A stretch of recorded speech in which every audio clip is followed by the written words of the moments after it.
ये भगवान राम को पार उतारने वाला वंशज है। कभी त्रेता में भगवान राम को श्रृंगवीरपुर धाम पर पार उतारा था। सबको मझधार से पार उतारा, लेकिन यही मझधार में फंसा हुआ है। सबने वोट तो लिया, सबने इनको छोड़ दिया। आज इनकी रोजी रोटी के संकट है। तो खाना किसी को देंगे तो एक दिन खाएगा, कपड़ा देंगे तो 1 महीना पहनेगा, 1 साल पहनेगा, लेकिन रोज़गार देंगे तो हमेशा के लिए होगा। एक नाविक है। आज इनर व्हील क्लब की तरफ से रोज़गार देने का पहल किया गया और महिलाओं की तरफ से विशेष रूप से और उस नाव का वितरण किया गया। अभी शुरुआत हुई है। अभी मछुआ कल्याण कोष से भी यहाँ 500 नावें बटेंगी। इन गरीबों के हाथ में दिया जाएगा जिससे वो अपने जीविका का पार्जन कर सकें। बात करें अगर राम मंदिर की, तो अखिलेश यादव ने आखिरकार स्वामी प्रसाद मौर्य को यह कह ही दिया कि राम मंदिर को लेकर कोई टिप्पणी न करे। आप क्या कहना चाहेंगे? राम सबके हैं, कम से कम देर ही समझ में आया, देर आया। कम से कम इतना तो आ गया कि भारतीय संस्कृत है और भारतवासियों का है। और राम किसी एक के नहीं है, सबके घट घट के हैं। और यह उन परिस्थितियों में भारत जब मुग़ल और अंग्रेज इस देश पर राज किए थे, तब कम से कम त्रेता में हम निषादों के लिए तो और गर्व की बात है कि भगवान राम ने निषाद राज को गले लगाया था। निषाद राज ने सेना दिया, रावण राज खत्म। एक ही गुरुकुल में भगवान राम, वहाँ निषाद राज की मूर्ति बन रही है। और आज के दिन श्रृंगवीरपुर धाम में 56 फुट की मूर्ति है।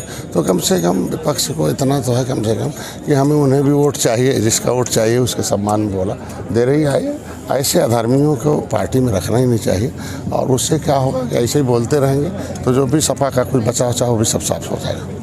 अयोध्या जंक्शन का नाम अयोध्या धाम दिया गया, आप लोग क्या? धाम मतलब होता है मार्ग जिस पर हम कल्याण हो सकता है। तो कल्याण के उस युग में आए थे, इस युग में मोदी योगी अमित शाह जी आए हैं। आज के दिन में हम लोग नीतियों से लोगों को कल्याण कर रहे हैं। तो जो हमारा अयोध्या है, मुग़लों ने उसे फैज़ाबाद कर दिया था, फिर से बदल के अयोध्या हुआ। तो अयोध्या आज धाम, चूँकि भगवान राम का मंदिर बन गया, अब दुनिया के लोग आ रहे हैं। जहाँ दुनिया के लोग आते हैं उसे धाम कहते हैं। जहाँ एक रास्ता लेने आते हैं, तो अब प्रयाग अयोध्या धाम बना। उसके लिए हम धन्यवाद देते हैं अपनी सरकार को।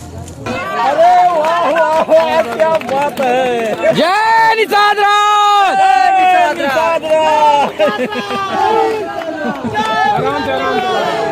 माननीय मंत्री देकर इस नदी के किनारे रहने वाले लोगों को विकास के लिए उन्होंने व्यवस्था की। अब उसे चूंकि व्यवस्था इतना भ्रष्ट था, उसे सुधारने में थोड़ा समय लगता है और इन्हें जागरूक करने में समय लगता है। नदियों के किनारे रहने वालों को पता ही नहीं है कि हमें नदी हमें नाव खरीदने के लिए, जाल खरीदने के लिए, हमें आगे बढ़ने के लिए, व्यापार करने के लिए, जैसे अभी आप देखे होंगे जेट्टी लगी हुई है नदी में भी, हम तैरते हुए पुल से प्लास्टिक पर चले जाएंगे। तो अभी हमारी सरकार ने, मैं मुख्यमंत्री जी को धन्यवाद दूंगा कि हमारे यहाँ मछुआ कल्याण कोष की स्थापना हुई है।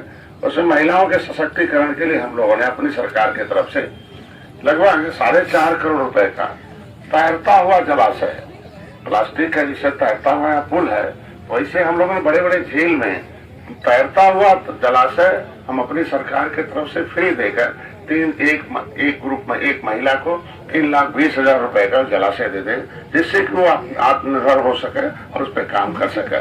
लेकिन उस जो सशक्तिकरण का जो हम लोगों ने स्कीम बनाया है महिलाओं के उस सशक्तिकरण का, उसमें भगवान माता जो भगवान राम को पहचानने वाले निषाद राज थे, उनकी माँ का नाम था सुकेता निषाद।